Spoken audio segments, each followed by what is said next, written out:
On my birthday, my parents handed my gift to my sister and said you don't deserve it. I just stayed silent, packed my bags, and left. Weeks later, during her party, their phones buzzed, 74 missed calls. My name is Sarah, and I was 24 when this all started, though I'm 25 now. I'm the middle child in what I always thought was a loving family. My older brother Jake is 28, and my younger sister Emma is 21. Growing up, I was always the peacekeeper, the responsible one, the one who tried to keep everyone happy. Maybe that was my first mistake. Let me paint you a picture of my family dynamic. My parents, Linda and Robert, always seemed to have their favorites. Jake was the golden boy, star athlete in high school, got a full scholarship to college, landed a great job right after graduation. Emma was the baby, the princess who could do no wrong. She was beautiful, charming, and had this way of making everyone fall in love with her instantly. And then there was me. I was fine. I got decent grades, went to community college because we couldn't afford to send me away like Jake, worked part-time jobs throughout school, and generally tried to stay out of trouble. I wasn't the star, but I wasn't the problem child either. I was just there. But I thought that was okay. I thought being the steady, reliable one meant something. I thought my parents appreciated having one kid they didn't have to worry about. Boy, was I wrong.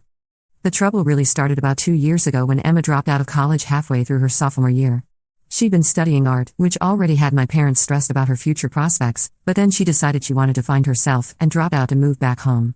My parents were disappointed but supportive, as always with Emma.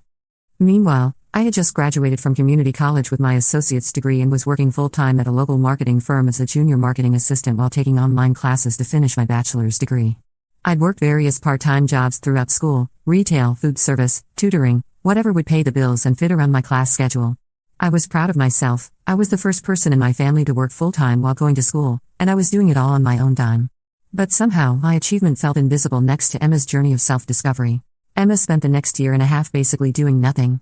She'd sleep until noon, spend the afternoons painting or watching Netflix, go out with friends in the evenings, and repeat. My parents paid for everything, her car insurance, her phone, her spending money, everything. When I asked why she got a free ride while I was working myself to death, they said she was going through a difficult time and needed support. I bit my tongue and kept working. I figured eventually they'd see that I was the one who had her life together, not Emma. Then came my 24th birthday. October 15th, a day I'll never forget for all the wrong reasons. I had been saving up for months to buy myself a new laptop. My old one was dying, and I needed something reliable for my online classes and work. I'd been eyeing this specific MacBook Pro, the 13-inch model with 256GB storage, nothing too fancy, but it would have been perfect for what I needed. It cost $1,800, which was a huge amount for me, but I'd been setting aside money for months from my emergency fund I'd been building alongside my regular savings. 2 weeks before my birthday, I mentioned to my mom that I was planning to buy the laptop as a birthday gift to myself. She got this weird look on her face and said, "Oh honey, don't buy anything yet. Your father and I have something special planned for your birthday." I was honestly shocked. My parents hadn't gotten me a special gift in years. Usually I got a card with maybe $50 and a dinner at Applebee's. But they seemed genuinely excited about whatever they had planned, so I waited. The morning of my birthday arrived, and I woke up actually feeling optimistic. Maybe this would be the year my parents finally acknowledged everything I'd been working toward. Maybe they'd finally see me as more than just the middle child who didn't cause problems. I came downstairs to find my whole family in the living room. There was a big wrap box on the coffee table, clearly the shape and size of a laptop box. My heart started racing. They'd gotten me the laptop I'd been wanting. They'd actually listened and gotten me something I needed and wanted. "Happy birthday, Sarah," my mom said, but there was something off about her tone. She seemed nervous, almost guilty. "Thanks," I said, looking at the box. "Can I open it?" My parents exchanged a look. My dad cleared his throat. "Sarah, we need to talk to you first." I should have known right then that something was wrong. But I was still caught up in the excitement of thinking they'd gotten me this amazing gift. "Emma's been having a really hard time lately," my mom started. "She's been feeling lost, and you know how important art is to her healing process." I nodded, still not understanding where this was going. "We think it would mean a lot to her if she had the right tools to pursue her passion," my dad continued. "She's been using that old iPad to do her digital art, but she really needs something more powerful." The pieces started clicking together in my brain, but I refused to believe it. Surely they weren't about to do what I thought they were about to do. Emma was sitting on the other couch, and she had this look on her face, not quite smug, but definitely not surprised by whatever was coming. "So we decided," my mom continued, "that we should give this gift to Emma instead. You're already doing so well, Sarah. You have your job and you're so responsible. Emma needs this more than you do." The words hit me like a physical blow. I stared at them, waiting for the punchline, waiting for them to say just kidding and laugh. But they didn't. You want to give my birthday gift to Emma? I asked, my voice barely above a whisper. It's not really your gift, honey, my dad said. We bought it, so we get to decide who should have it. And we think Emma deserves it more. Deserves it more. Those words are burned into my memory. But it's my birthday, I said, and I hated how small and pathetic my voice sounded. You're 24 years old, Sarah, my mom said, and now there was an edge of irritation in her voice. You're too old to be acting entitled about birthday presents. Emma is going through a difficult time, and this laptop will help her build a portfolio for art school. What art school? I asked. This was the first I'd heard of Emma wanting to go back to school. Emma spoke up for the first time. I've been thinking about applying to some programs, she said. Digital art programs. I need professional equipment to put together a good application. I looked at my brother Jake, hoping for some support, but he was staring at his phone, clearly wanting to be anywhere else. This is ridiculous, I said, my voice getting stronger. You told me you had something special planned for my birthday, and now you're giving it to Emma? Again? Sarah, don't be dramatic, my dad said. You don't deserve this attitude. We work hard for our money, and we'll spend it how we see fit. Emma needs this laptop more than you do. You already have a job, you can buy your own laptop if you want one so badly. You don't deserve this attitude. Not you don't deserve to be upset. You don't deserve to have an attitude about your birthday gift being given to your sister. I looked around the room at my family. My parents looked annoyed with me for causing a fuss. Emma looked uncomfortable but not uncomfortable enough to speak up and say this was wrong. Jake was still on his phone. I realized in that moment that I had two choices. I could scream and cry and throw a fit, which would just confirm their belief that I was being dramatic and entitled. Or I could take whatever dignity I had left and remove myself from the situation. I chose dignity. Okay, I said quietly. Okay? My mom asked, surprised. Okay. Give Emma the laptop. It's fine. I could see the relief on their faces. Crisis averted. Sarah was being reasonable, as always. I'm glad you understand, honey, my mom said. Maybe we can take you out to dinner later to celebrate. Maybe, I said. I went upstairs to my room and closed the door. I sat on my bed and stared at the wall for what felt like hours. I wasn't crying, I was beyond crying. I was numb. But as I sat there, something shifted inside me. The numbness started to transform into something else. Clarity, maybe. Or determination. I realized that I had been waiting my entire life for my parents to see me, to value me, to treat me like I mattered. And they never would. Not because I wasn't good enough, but because they had decided long ago that I was the child who didn't need anything. I was so responsible and independent that I didn't deserve the same care and attention as my siblings. Well, if they wanted me to be independent, I'd show them what independence really looked like. I opened my laptop, my dying 5-year-old laptop that I'd been nursing along for months, and started looking for apartments. I had some money saved up, not just the laptop fund but also my emergency fund I'd been building. Between the two, I had enough for a security deposit and several months of rent if I was careful. I'd been living at home to save money while finishing school, but I had enough to get my own place. By dinner time, I had found a small studio apartment about 20 minutes away and submitted an online application.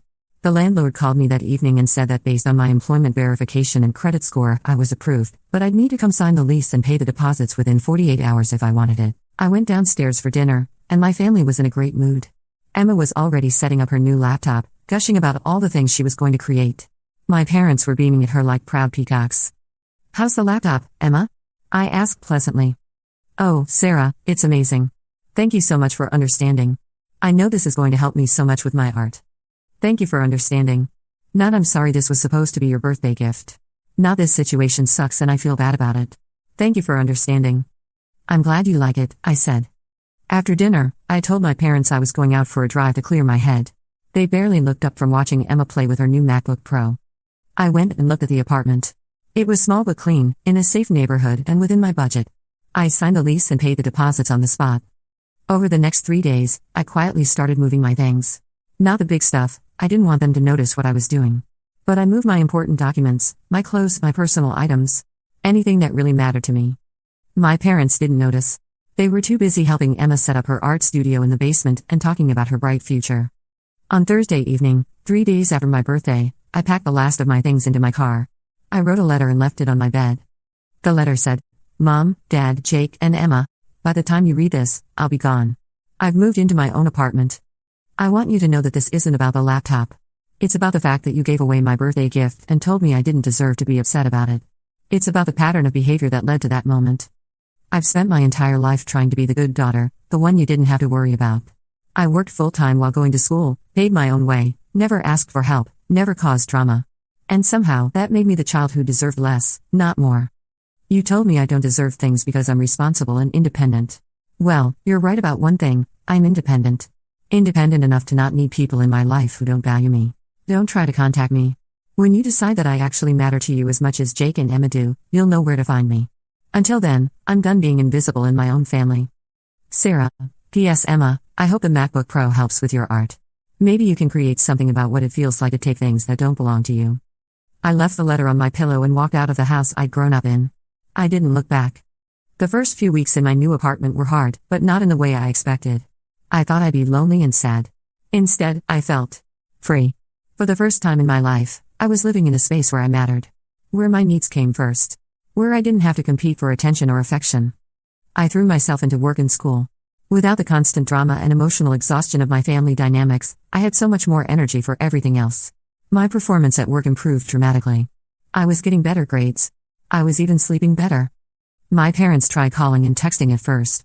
The messages started off angry, "You're being ridiculous and dramatic," then moved to frustrated, "We don't understand why you're doing this," and finally landed on manipulative, "You're tearing this family apart." I didn't respond to any of them. Jake called once. "Sarah, this is crazy," he said in his voicemail. "You need to come home and work this out. Mom and Dad are really upset." I didn't call him back either. Emma didn't try to contact me at all. I wasn't surprised. After about a month, the calls and texts stopped coming. I guess they figured I'd come crawling back eventually. After all, I was the responsible one. I didn't cause drama. I'd come to my senses and apologize for overreacting. But I didn't come crawling back. Instead, I kept building my new life. I got a promotion at work. Turns out when you're not emotionally drained all the time, you perform better. Over the following months, my supervisor Jennifer noticed the change and started giving me more challenging projects.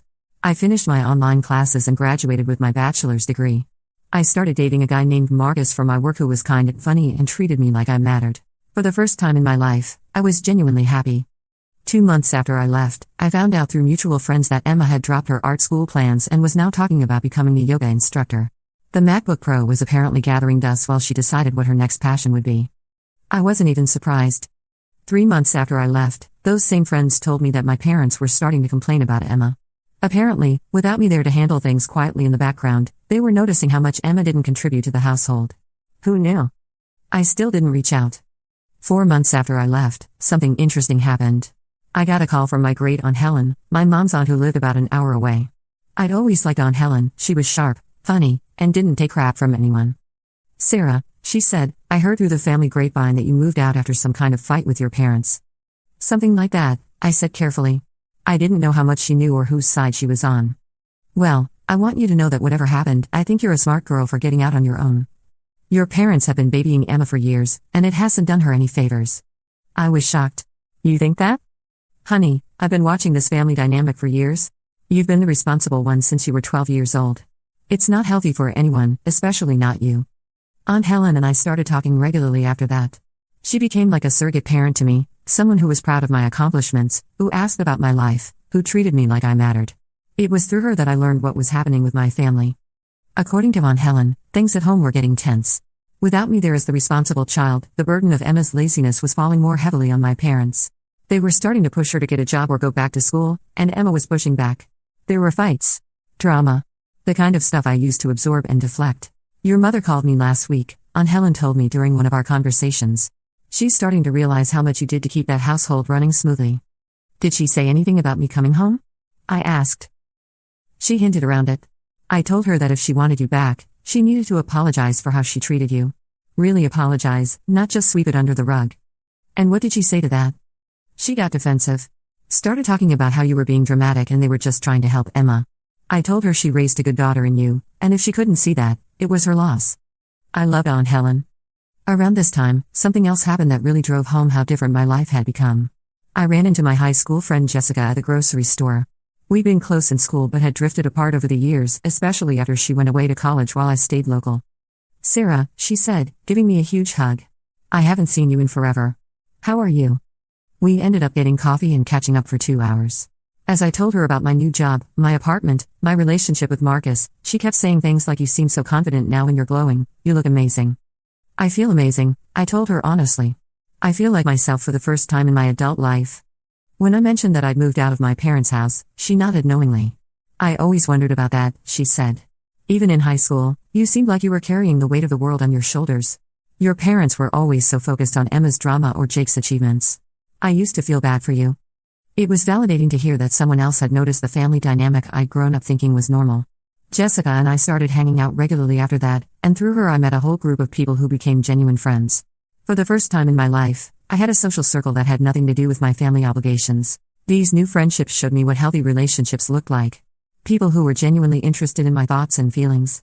People who celebrated my successes without comparing them to someone else's. People who offered support when I was struggling without making me feel like a burden. Marcus was amazing through all of this. He never pushed me to reconcile with my family, but he also never badmouthed them. He just supported whatever decision I made and helped me build confidence in my own judgment. You know what I love about you? He told me one evening as we were walking through the park near my apartment. You never make yourself smaller to make other people comfortable. You just are who you are. I almost laughed at that, because for most of my life I had made myself smaller constantly. But I realized he was right about who I'd become. Living on my own had allowed me to take up space in my own life. Meanwhile, the reports from Aunt Helen about my family were getting more interesting. Apparently, my absence was having effects I hadn't anticipated. Your mother called me crying last week, Aunt Helen told me during one of our regular phone calls. She said the house feels empty without you. She keeps expecting to see you in the kitchen in the mornings before work, or to hear you coming in from your evening classes. She never seemed to notice those things when I lived there, I pointed out. That's exactly what I told her, Aunt Helen said with a chuckle. I said, Linda, you didn't appreciate what you had when you had it. She didn't like hearing that. Aunt Helen also told me that my parents had started asking Emma to help more around the house. Your mother expected her to step up and fill the gap you left, she said. But Emma's not you, Sarah. She doesn't see what needs to be done and just do it. She has to be asked, and then she complains about it. I felt a petty satisfaction hearing that. For years, I'd been handling so many household responsibilities that they'd become invisible. Apparently, now that I was gone, those tasks were very visible indeed. Your father mentioned that he didn't realize how much you did to keep things running smoothly, Aunt Helen continued. He said he keeps finding things that need to be done that he never thought about before, bills that need organizing, appointments that need scheduling, maintenance tasks around the house. It turned out I'd been the family's unofficial household manager and no one had noticed until I stopped doing it. 6 months after I left, Emma apparently started dating some guy that my parents didn't approve of. He was older, had tattoos, and didn't have a steady job. According to Aunt Helen, there were screaming matches about him coming to the house. I couldn't help but think about how different my parents' reaction was to Emma's questionable boyfriend versus their reaction to Marcus when I brought him home for dinner once. They'd been polite but cold, asking him pointed questions about his career prospects and whether he was serious about me. But Emma's boyfriend was causing actual problems, and they were bending over backward to handle the situation delicately so as not to push Emma away. The double standard was so obvious it was almost funny. When I was dating someone stable and kind, they were suspicious and unwelcoming. When Emma was dating someone who was clearly bad news, they were walking on eggshells trying not to upset her. Around this time, I also started therapy. I'd been thinking about it for months, but I'd always told myself I didn't need it, that I was handling everything fine. But Marcus gently suggested that talking to someone might help me process everything that had happened with my family. Dr. Lisa Martinez was a family therapist who specialized in adult children dealing with dysfunctional family dynamics. Our first session was eye-opening. Tell me about your role in your family, she said. I was the responsible one, I said automatically. What did that mean, day to day?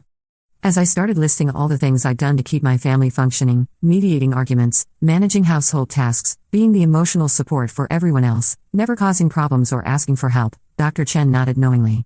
Sarah, she said gently, what you're describing isn't being responsible. It's being parentified. You were forced into an adult role as a child, taking care of your parents' emotional needs and your siblings' needs instead of having your own needs met. The word parentified hit me like a lightning bolt. I'd never heard the term before, but it perfectly described my experience. I hadn't just been the responsible child, I'd been functioning as a third parent in the household. Children who are parentified often struggle with feeling invisible or unimportant, Dr. Martinez continued. They learn that their worth comes from what they do for others, not from who they are as people. I started crying right there in her office. It was like someone had finally put words to something I'd felt my whole life but never understood. Over the next several months, therapy helped me understand so much about my family dynamics and my own patterns. I learned about concepts like golden child and scapegoat and lost child, different roles that children take on in dysfunctional families. Emma was clearly the golden child, Jake was the successful one who escaped, and I was the lost child who kept everything running smoothly in the background. Therapy also helped me understand that my parents' treatment of me wasn't actually about me at all. It was about their own issues, their own inability to see and meet all their children's needs equally. The fact that you were easy to parent doesn't mean you needed less parenting, Dr. Martinez told me. If anything, a child who's naturally responsible and independent needs parents who make sure they're not taking on too much, who actively nurture their emotional needs, who celebrate their achievements. Your parents took the easy path with you, and that wasn't fair. These insights were both liberating and painful.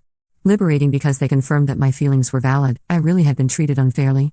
Painful because they meant accepting that my parents had failed me in some fundamental ways, and that the family dynamic I'd grown up in wasn't normal or healthy. But the therapy was also empowering. I learned to set boundaries, to recognize my own needs, to ask for what I wanted instead of just hoping someone would notice and offer. These skills were transforming my relationship with Marcus, my friendships, and my work relationships. 7 months after I left, Jake got engaged to his longtime girlfriend Rebecca. I found out through Facebook.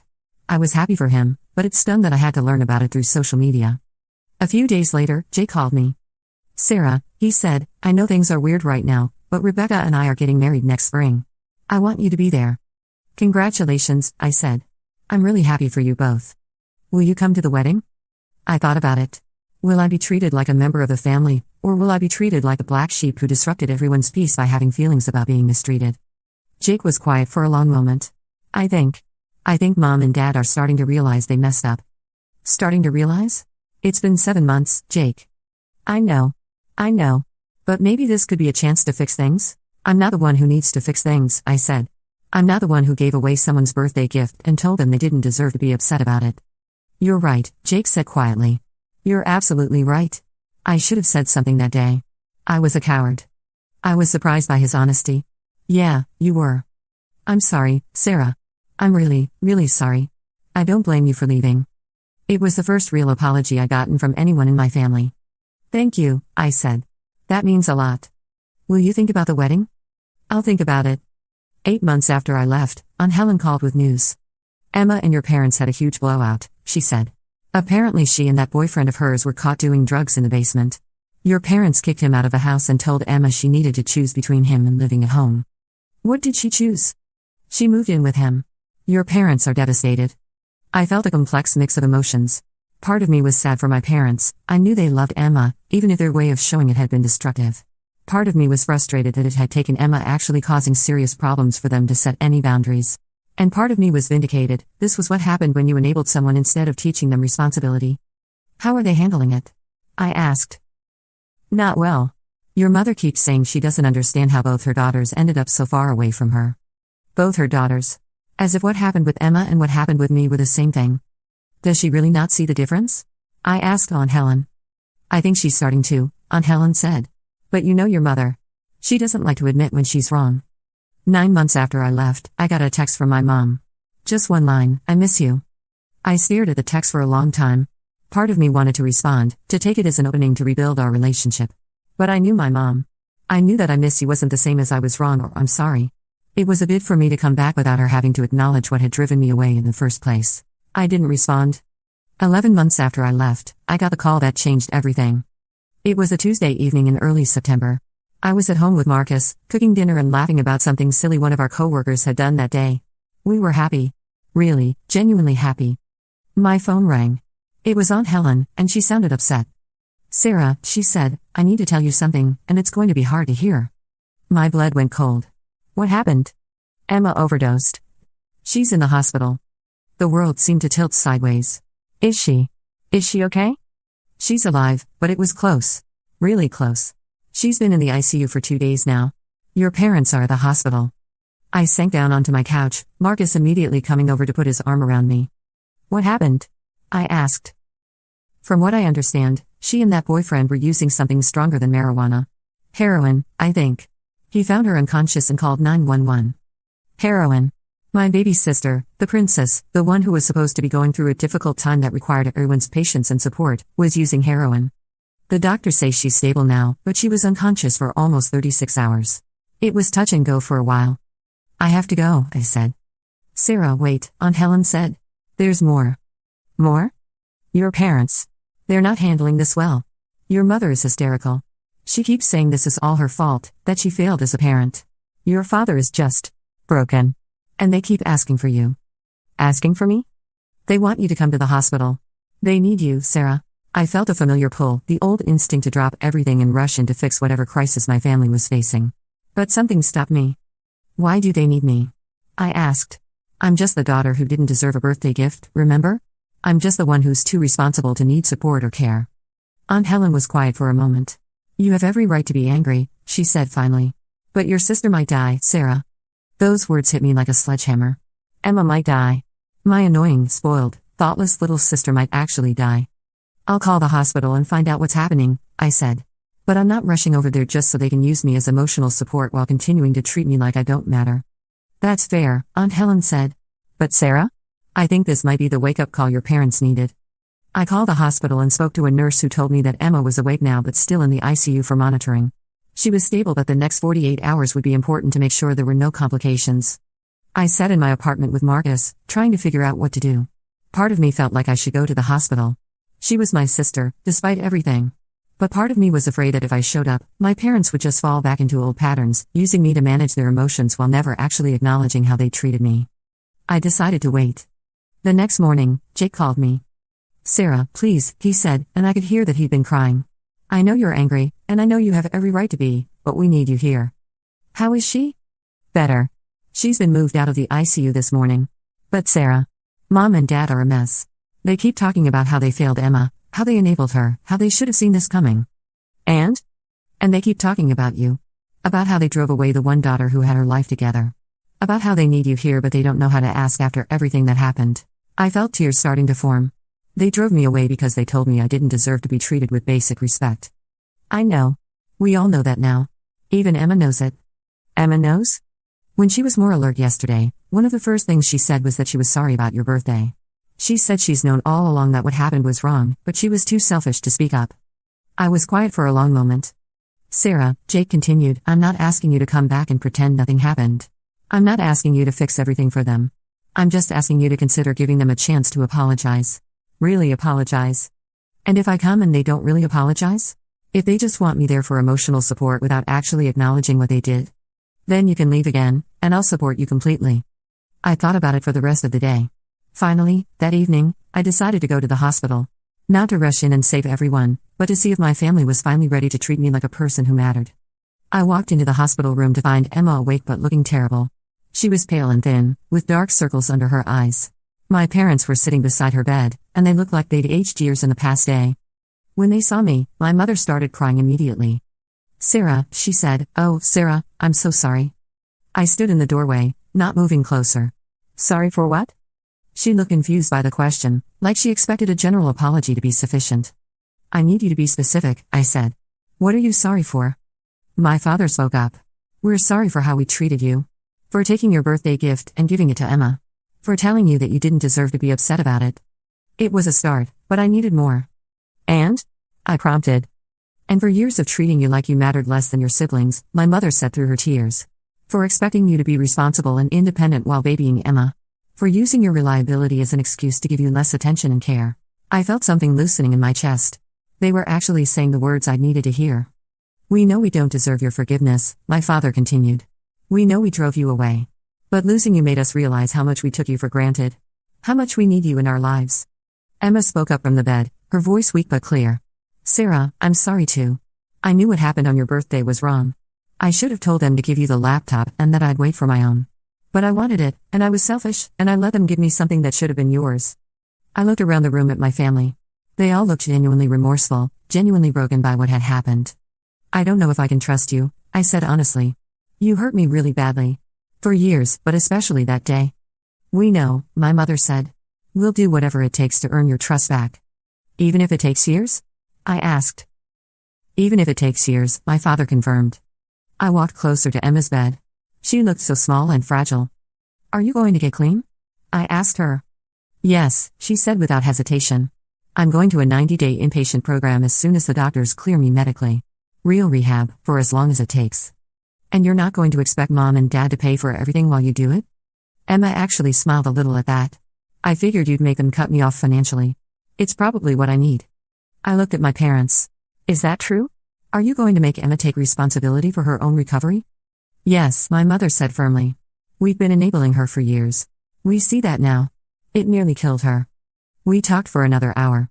It wasn't a magical reconciliation, there was too much hurt for that. But it was a real conversation, maybe the first real conversation we'd had as a family in years. When I left the hospital that night, I felt something I hadn't felt in relation to my family in a long time: hope. Over the next few months, we slowly rebuilt our relationships. Emma completed her 90-day inpatient program, then moved into a sober living house for another 3 months before moving back home with strict conditions. She got a job at a coffee shop and started paying my parents rent to live at home. My parents started going to family therapy to understand how their parenting had contributed to the problems. And me? I stayed in my apartment. I kept my boundaries. I didn't rush back into being the family fixer. But I started having dinner with them once a week. I answered their calls. I let them back into my life, gradually and on my terms. The MacBook Pro, by the way, was still sitting in Emma's room, barely used. For my 25th birthday, almost exactly a year after the birthday that changed everything, my parents gave it to me with a card that said, "This should have been yours from the beginning. We're sorry it took us so long to realize that all our children deserve to be treated with love and respect." Emma had added her own note: "I hope someday I can be as strong and independent as you are. Thank you for not giving up on me, even when I didn't deserve your loyalty." I'm not going to lie and say everything is perfect now. Family relationships are complicated, and it takes time to heal years of hurt. But we're in a good place. Emma has been clean for over a year now and is talking about going back to school, this time with a realistic plan and her own funding. My parents have learned to treat all their children as individuals with their own needs and deserving of equal respect. And me? I learned that sometimes you have to be willing to lose your family to save yourself. Sometimes you have to show people what life looks like without you in it for them to realize what you bring to their lives. I also learned that I'm stronger than I ever thought I was. That I can build a life that makes me happy, with or without my family's approval. But most importantly, I learned that I deserve better than being invisible in my own family. And now, finally, they know it too. The 74 missed calls? Those came the night Emma overdosed, when my parents suddenly realized that the daughter they'd taken for granted was the one they needed most. By the time I saw them, it was too late to answer. But maybe that was for the best. Maybe they needed to sit with the reality of what they'd lost before they could truly appreciate what they were trying to get back. Sometimes the best revenge isn't dramatic or immediate. Sometimes it's just living well without the people who didn't appreciate you, until they realize what they've lost. And sometimes, if you're very lucky, that realization comes before it's too late to fix things. I got my family back, but more importantly, I never lost myself in the process. And that, I think, is the real victory.